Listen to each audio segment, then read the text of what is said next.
back to Giving You More Than Numbers, the CAS Business Support Podcast. I'm Paul Barnes, and today we're talking about something that affects productivity, profit and performance, but rarely gets discussed in the boardroom properly. Workplace mental health. Not the posters, not the awareness days, not the tick box policies. The real stuff, the conversations that leaders avoid, the pressure business owners carry and how that pressure quietly spreads through a team. Today, I'm joined by Kathy Hayman, who is the founder of Better Minds, Better Business. Kathy works with SMEs to create workplaces that perform well because people feel well. And Nicola Forsyth, who is the owner of a boutique coaching practice that partners with organisations to support personal and professional growth and well-being of their people. And today, we're cutting through the jargon and getting practical. And I think a really good place to start for us would be mental health is a business performance issue. So why should business owners actually see mental health as a commercial issue, not just a well-being issue? And whichever one of you wants to start, and we're just going to see where we go. Off to you. Oh, thank you. So for me, mental health and well-being isn't a perk, it's a business strategy. So it should be baked into the essence of a company and the way that it operates. So you treating it as a bolt-on, or to your point, as an awareness day or a one-off initiative simply doesn't work. Yeah. It's not sustainable. And often by that point, it's too late. So I very much work on the preventative side. So rather than letting problems get to a point where it's crisis, it's clinical, it's very much creating that and making it part of business operation and strategy from the very beginning. And ultimately, if you can make a person feel better and be better, they'll perform better, which is better for productivity. Yeah, so I guess there's an element of it being about creating that culture and bringing together a level of almost professionalism that people feel relaxed enough to deal with those mental health challenges. And sometimes those mental health things can just be a little bit of things like quiet disengagement, that they're sitting in corners and genuinely disinterested, disengaged either from the wider team or the wider business. So Kathy, in your experience, what sort of impacts do those type of mental health issues, and we talk about mental health, but it can be a wider, it can be something as important as stress, but actually what's the impact to a business if we have those type of issues floating around the workplace? Yeah, there's a couple of things, I think. There's the aspect that a lot of businesses are not aware of the fact that if they don't look after this stuff, there can be legal repercussions. So the HSE, Health and Safety Executives, say that all employers need to have in place a workplace stress risk assessment. And 75% of small and medium-sized businesses in the UK don't do that.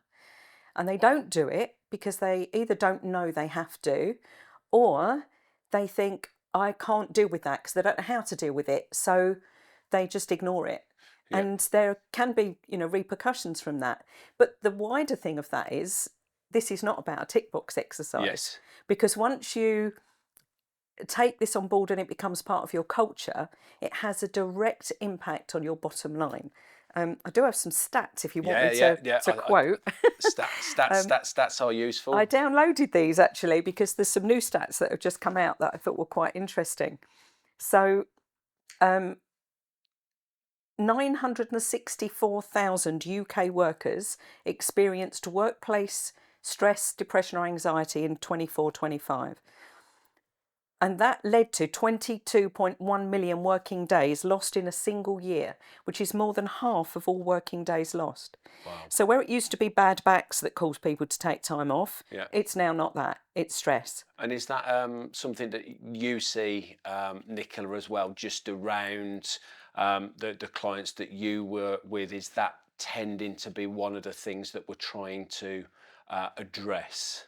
Absolutely, and just to add to that, we've got almost 3 million people out of work due to ill health, and a lot of that is increasingly, mental health related. Yeah. So In my experience of working with clients and businesses, it is an increasing problem, and I don't see it going away because we've got the micro environment of workplace stress and cultures, but then we've also got everything going on in the macro, from economic uncertainty, the threat of AI to jobs, constant bad Yeah. news.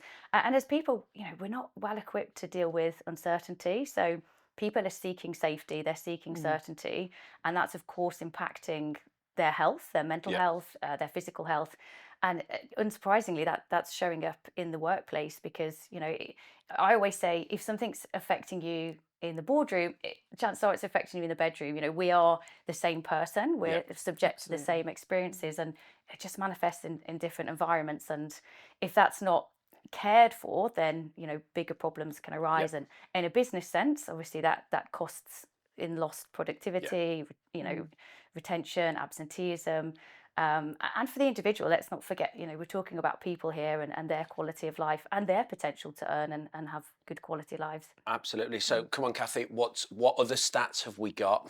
What other stats have Well, we got I then think we've that? covered the biggies, but The frightening ones. yeah. Yeah. So this is an interesting one: presenteeism. Yep. So this is something that I don't think people were really aware of until after COVID. And this is where people go to work when they're feeling unwell, whether that's physically or mentally, Yeah. and they perform below their capacity, they make mistakes, and all of that has an impact.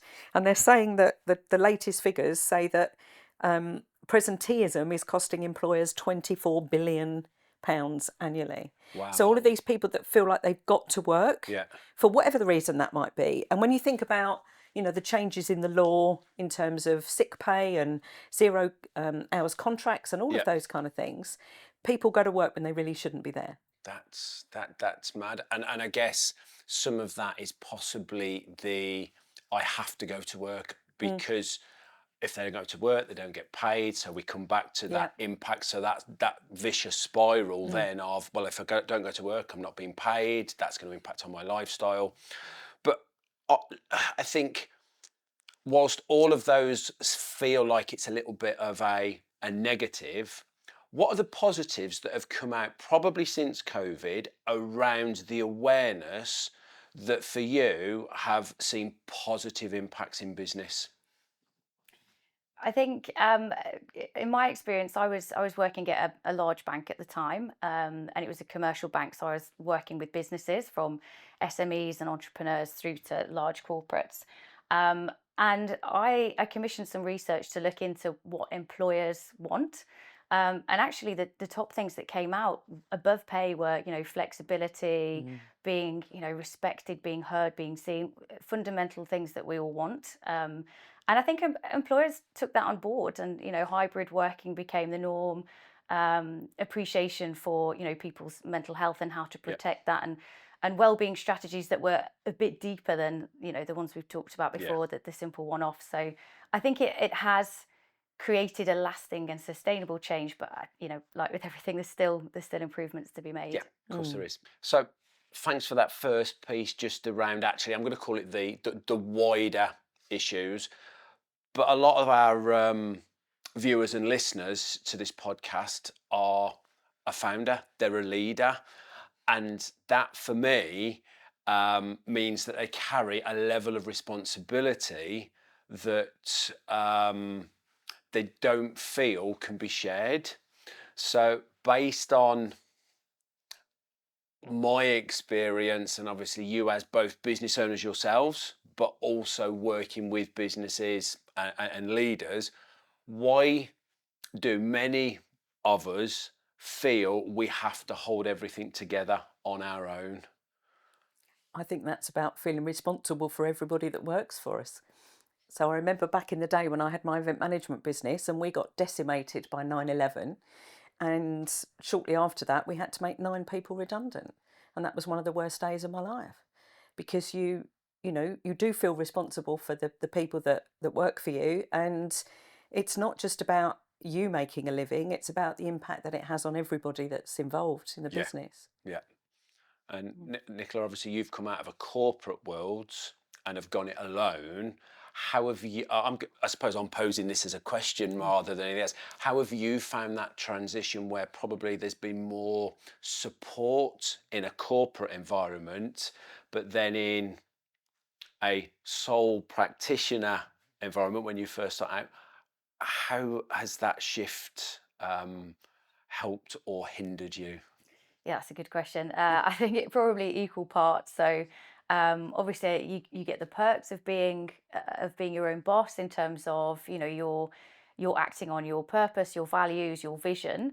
But then the other side is it's very lonely, and you're every role within the company, and there's no one to turn to. There's no one to ask, and I think leaders, whether they're self-employed or whether they're part of an organization, I think there's an assumption that with a promotion and a title comes magically those skills, and without training and without support, they're not automatically there. So we're expecting people to lead and to regulate and to keep calm, but they're not necessarily being told how to do that for themselves or for others, which can be contagious in a team setting. And also, I think there's a real stigma about asking for help, because Yeah. as a leader or a business owner, people assume that you know what you're doing, or you have these skills, and no one does. Yeah. We're not superheroes, and I think it's in workplaces in particular, it's making it safe and welcoming for people to be able to ask for help, and I think that's where things like the kind of things Kathy and I do Yeah. create that almost external safe space for people to be able to do that, because they don't want to be seen to not be qualified or experienced enough to do the job. So it's making it a psychologically safe space for people to say, oh, actually, I could benefit from this, or I'd Yeah. like to understand more about how I can develop myself as a leader. That's it. I mean, and let's be perfectly honest, we all go into business because we're good at something. And Hopefully. actually, well, yeah, I'd like to think we're good at what we do. But suddenly then, as you become successful because you are good at what you do, that opens up that whole world now of, oh, I'm now an employer. So not only do you then carry that stress of trying to be all things to all parts of your business, which, with the greatest respect, I never signed up to do. I just wanted to do accounts and tech and all of that. You've now got those financial pressures of actually making sure that you put food on somebody else's table. Yeah. And I think that is probably the one I found the hardest. And those support networks that both Better Minds offer, and your one-to-one coaching that you provide, I think if those had been made, or I'd been made aware that that existed at the start, life would have been a lot more simple, because you can share those burdens, is probably the right phrase to use. Kathy, you, and I'm not being rude here, I've obviously you are a little bit more experienced than both Nicola and I. It's right, you can say I'm old. It's I know I fine. would never say that. Ageism in the workplace is not a thing. But why, in your experience, do you think that owners struggle to admit when they become overwhelmed? I think a lot of the time they don't realise it because it's not an event. Yeah. It happens over time. So often it's gone too far down the road before they realise they've got a problem and the impact that's having on them and everyone around them. Yeah. And I think there's also that thing of, for a lot of people, they don't want to appear to be vulnerable to their staff, because they think if they do, their staff will lose confidence in them. So it's like, I've got to present this face of, I've got to be strong. yep, and everything's under control, it's all good, and there's nothing for you guys to worry about. Yeah. When actually I think we're all human, and showing a little bit of vulnerability sometimes actually creates a tighter team. Yeah. Brilliant. Nicola, can I just come back to something that I think was really, it resonated with me enough to want to come back and explore a little bit more. You mentioned about creating a safe space. What would and does a safe space look like? And it's almost two-part, for a leader that is on their own, but also in a team environment. Because I think that for me is really key. What's the safe space, and how can we find it or create it? Yeah, I think for a leader, it's having access to those resources that I mentioned. So being able to ask for help, being able to ask for additional support, and also being supported from above as well as below. So the squeezed middle, I think, can particularly middle management. You're kind of beholden to your boss, and then you're taking the book for your team, which creates this pressure. So I think it's being able to voice concern, to be able to push back and protect your team. Yeah. And whether that's external resources or resources within the company, I think it's having access to that and feeling that they can challenge, they can speak up without it being Yeah. detrimental to their career. And there's additional things like I'm a firm believer in having tools to regulate the nervous system and emotions, and um, I have seen an increase in people and companies coming to me for breath work alongside the coaching. Yeah. And then to answer the second part of your question with teams, it's really about feeling supported by their leader. And it's about being able to show up as the whole self, Yeah. and feel like, again, the same kind of things, that you've got that safe environment to challenge, to push back, to ask for help, to ask for support, but also to be given a bit of autonomy to be creative and to Yeah. contribute. And in my experience, only focusing on developing leaders doesn't always work, because I've experienced a divide usually between leaders and teams. Yeah. So I think support should be a bit more whole company, or whole organization. So support should be available to teams and individuals as much as leaders. And then you're kind of creating that whole Yeah. culture. Yeah. I Mm. think one of the things that I learned very, very quickly from transitioning from an employee to a business owner was remove the blame culture. There is no such thing as a blame culture. There is usually mitigating reasons why something's happened. And if we can address those and remove that fear of blame, for us, there's a definite win in the way everybody then feels part of it, because they're prepared to step forwards and make a suggestion without the fear of it being kicked back or laughed at or that type of thing.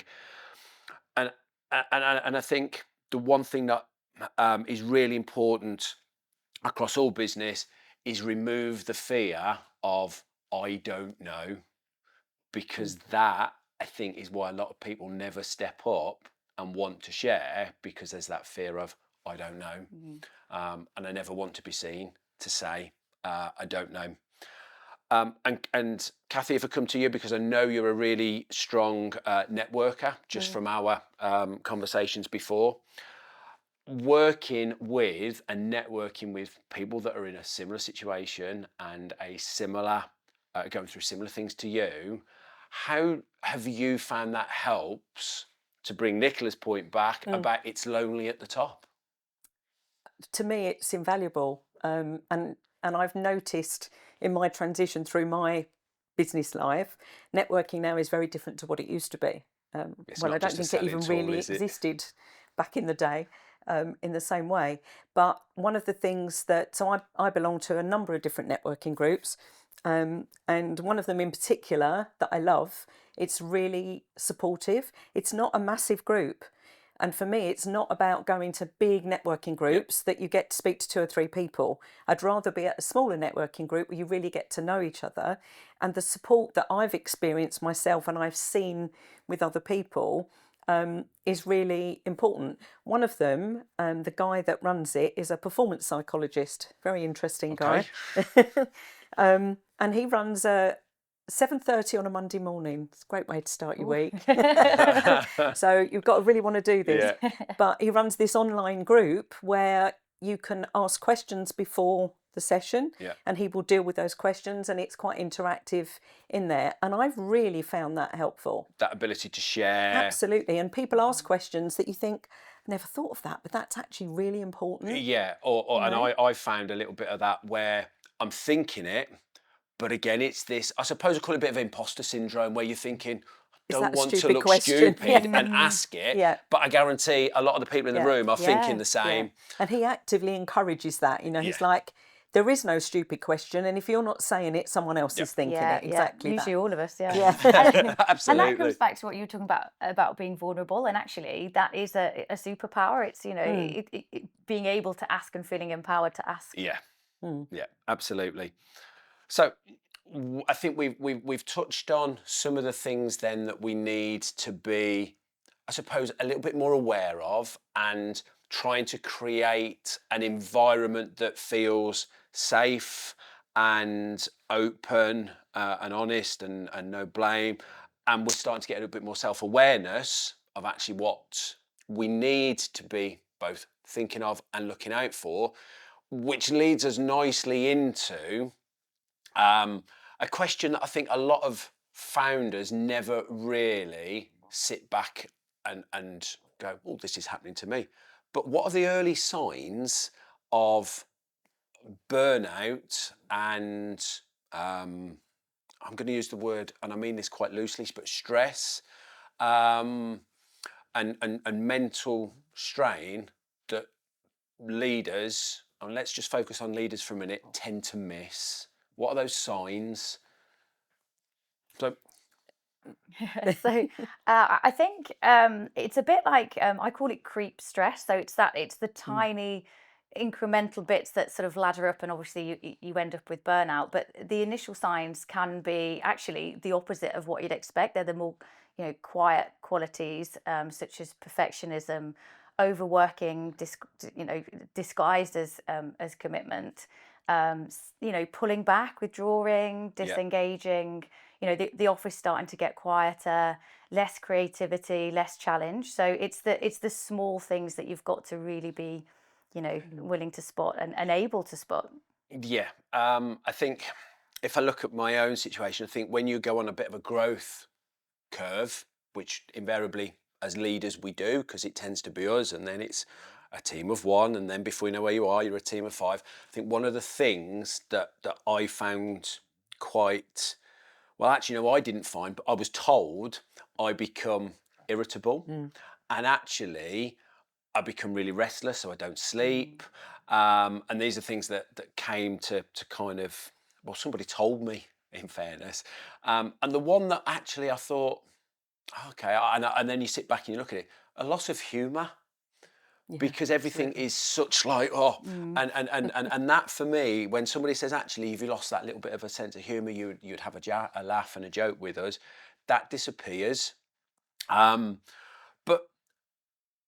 when as leaders, we kind of, I suppose, become a little bit insular, and we cocoon ourselves to try and protect, when actually it's those signs that we see.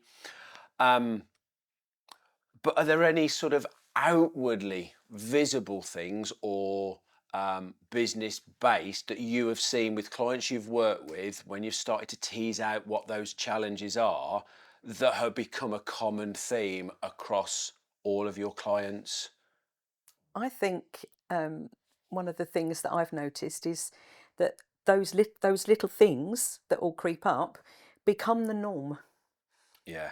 So it's the thing of suddenly you're working on a Saturday morning, and then before you know it, you're working all day Saturday, and that just becomes normal.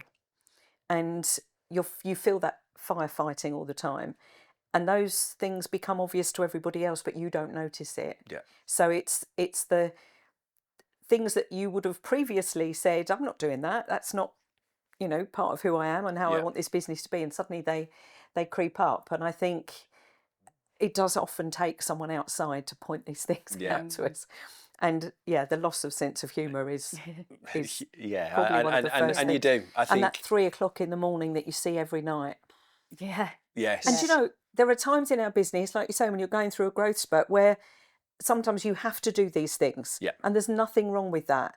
It's when they become the norm. Yeah, and that's So it. I'm going to do it for a short period of time to get to where I need to get to, but it's not going to become my norm, is the mantra. That's it. It's not sustainable, and that wired and tired that you're talking about. You know, if you think about it, you're neither productive nor resting. That was exactly my point. Yeah. It's it's not actually, it's hindering because it's going to take you longer, and then little mistakes start to creep in, and in your line of work, I imagine those mistakes could be quite costly. Yes, absolutely. Yeah, it is, and I think as you scale and as that leadership becomes more accountable, because ultimately when it's you're only accountable technically to yourself, and I'm accountable to my clients. But when in the early days, you're only accountable to you, but then suddenly you become accountable to staff and third party entities.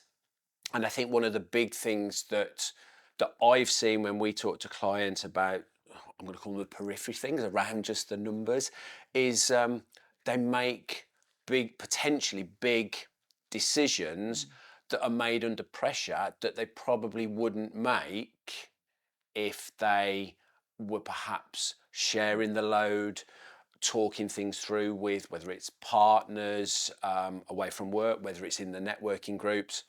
But one of them, and to bring this very much into an accounting sphere, although this isn't an accounting podcast, have you seen anything where people and business owners and that are clients of yours or that you've come across where they bury their head in the sand to numbers and the financials that are going to affect not just financially profit, but the wider staff, and that, as we alluded to earlier?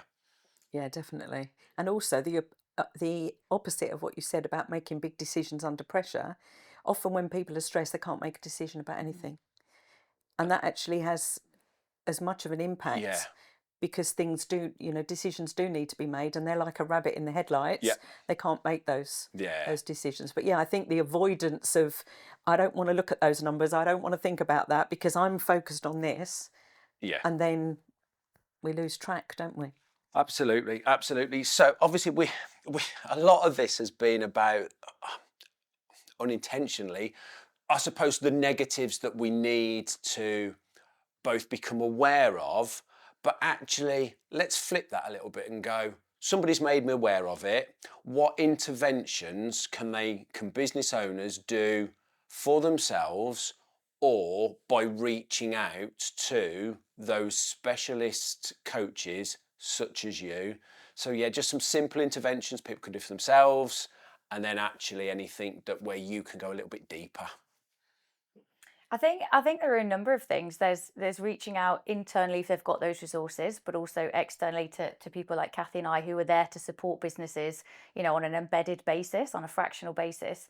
And I always think it's kind of two-pronged. So it's dealing with the psychological aspect, but also the sort of the more somatic element. So calming the nervous system and regulating that, because as you said earlier, we can't make decisions clearly or get any clarity if we're flooded with stress hormones, if we're at the point of chronic stress, and we get that tunnel vision. So I think it's reaching out for appropriate help to release that, to look after the body, to look after the mind, take a break. Love it. Take a break.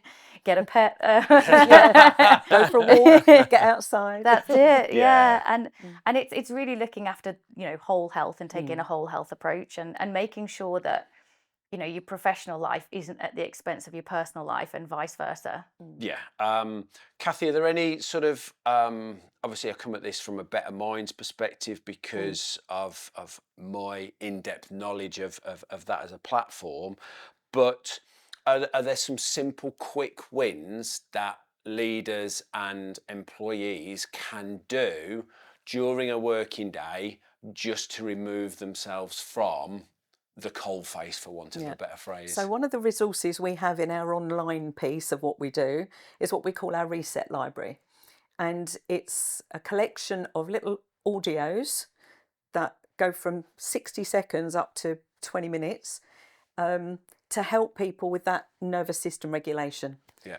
And it was really interesting. One of the first clients I onboarded, I went into their offices. They have 25 staff, and they'd started to sort of play with the content in the portal, and they all said how much they loved the Reset Library. Yeah. And their employer in that meeting said, right, I'm going to make a commitment to everybody here. if you feel really stressed during a day, you poke your head round my office door and you say, I'm going for a reset. She said, you can leave the building, go for a walk if you want to, and have a listen to something appropriate. She said, I'm also, for those wet days, going to set aside a room, and they've got this kind of conference room that's rarely used, do not disturb sign on the door. You go in there and you just do a reset. And they've loved that, and they use it. And it comes back to what we said earlier about actually that safe space for people to just escape from.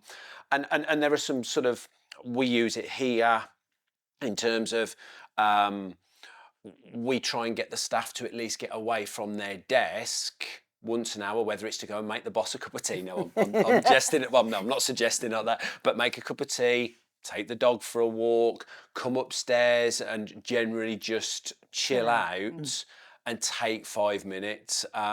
So there are lots of quick wins. And if you're not at that stage where portals work, or actually, and let's be quite frank here, financially, sometimes it's not, the disposable income within the business isn't there to engage you as professionals, however important it is. That cash almost gets spread as thinly as possible. Those quick wins are really, really important, aren't they? Absolutely. And I think it's exactly like you just said, that should be led from the top and setting that precedent, because all too often, you see founders working long hours, out of hours, and I get it, they're passionate, as we are about our businesses, but it's being careful not to make that a precedent and not to almost reward overworking. So if you as a business owner are encouraging that, then that's creating that safe space for employees to know that actually I'm not going to be penalised. It's okay if I want to go for a walk, or I want to leave my desk for lunch, which, I've had jobs where you'd have all 3 meals at your desk in London and, you didn't see daylight. We almost got rickets. Yeah. That vitamin D kick is really important. And that probably brings us on to, I guess, the last part of this particular podcast around building a mentally healthy business culture. So for me, and I know you both are very much in that same mantra, wellbeing isn't just yoga at lunchtime, it's actually about how the business operate.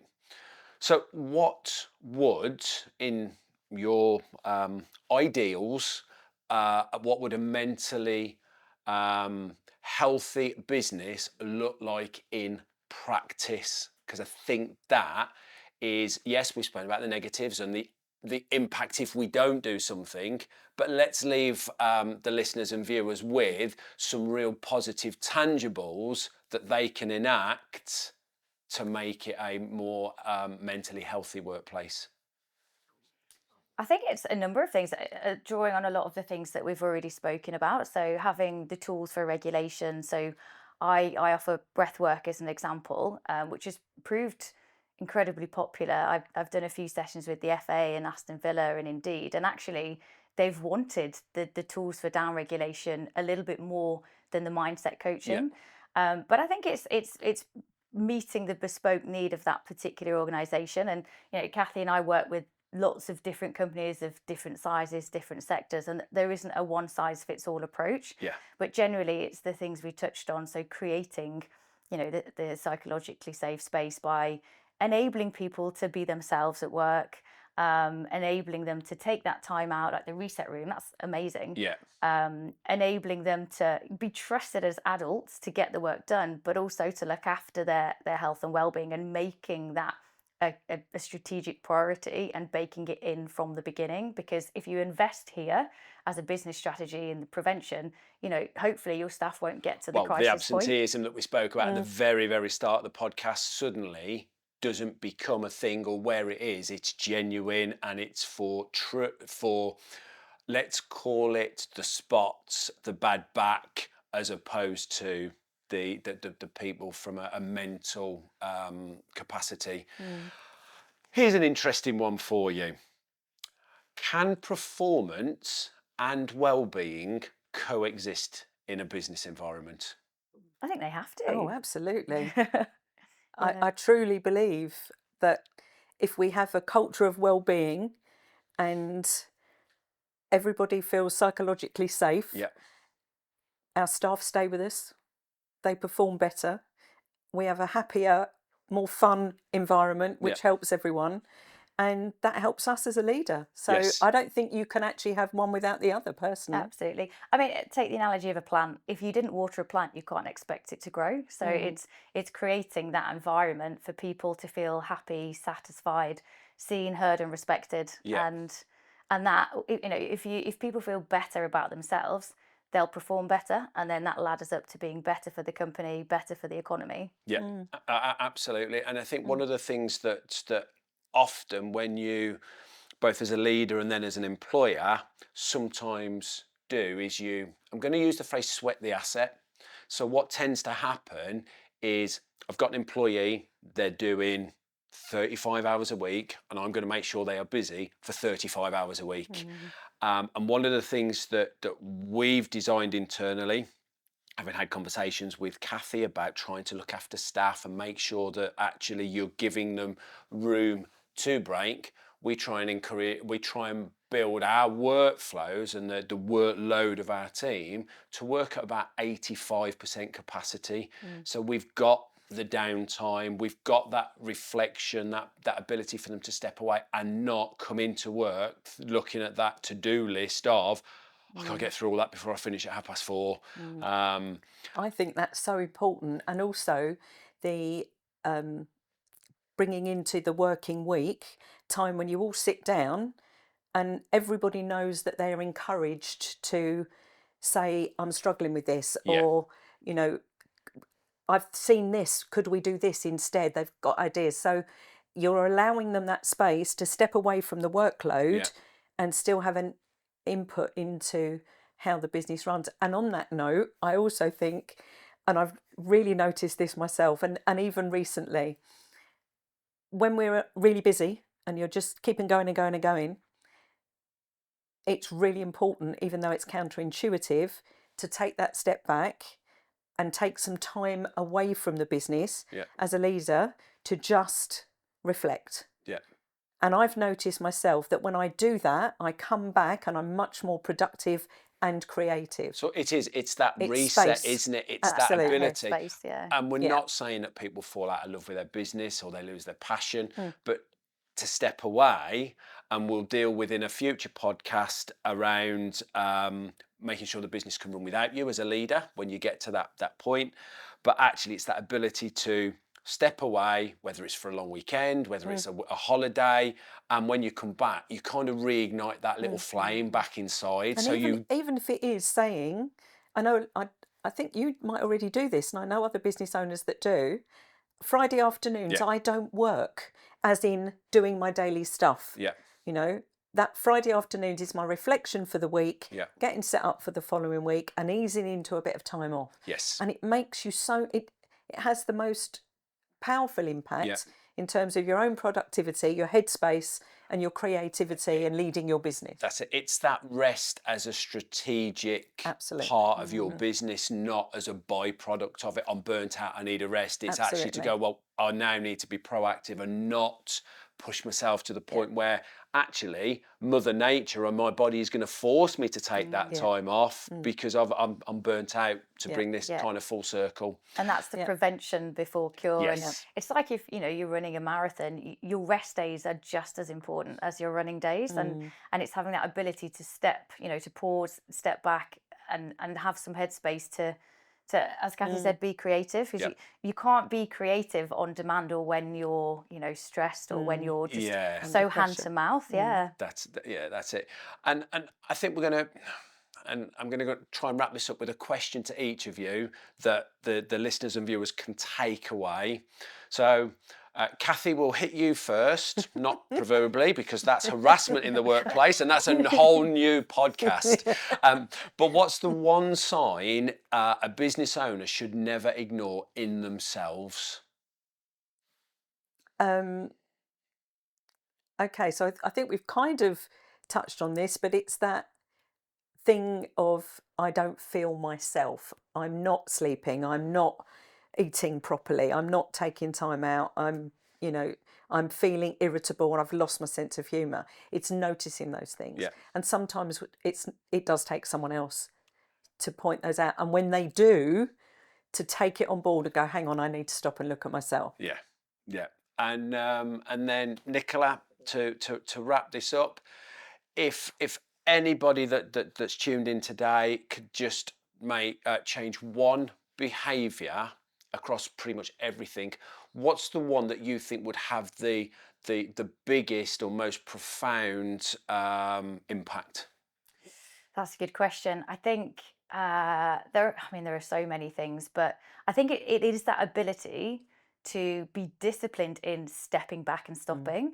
And I say this from having witnessed it, but also having done it myself on, some days where I'm feeling, really enthused about my business and I've got loads of ideas.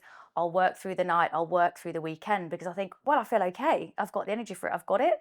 But then a few weeks in, I'm useless. So it's having that discipline to, even if you feel like you could keep going, Yeah. to actively stop and force yourself to do something else and take care of the basics. And that goes back to what Kathy was saying. Make sure you're fueling properly, make sure you're sleeping properly, all of those things that you can't look after the if you're not looking after the engine, the car's not going to run. So great analogy. Great analogy to absolutely finish on. Kathy, thank you very much. Nicola, thank you very much for taking up some of your valuable time to come and share that with our audience today. And that brings to an end this episode of Giving You More Than Numbers. A huge thanks, as I say, to Kathy and Nicola for such practical and honest conversations. And if I can leave you with one takeaway from today, lead with clarity. This week, schedule 30 minutes to review not just your numbers, but your energy. Because remember, if you're running on empty, your business will eventually follow. If this episode resonated, like, subscribe and share and leave us a review. It helps more business owners hear conversations that actually matter. Thanks for tuning in, and we'll see you again next time on Giving You More Than Numbers.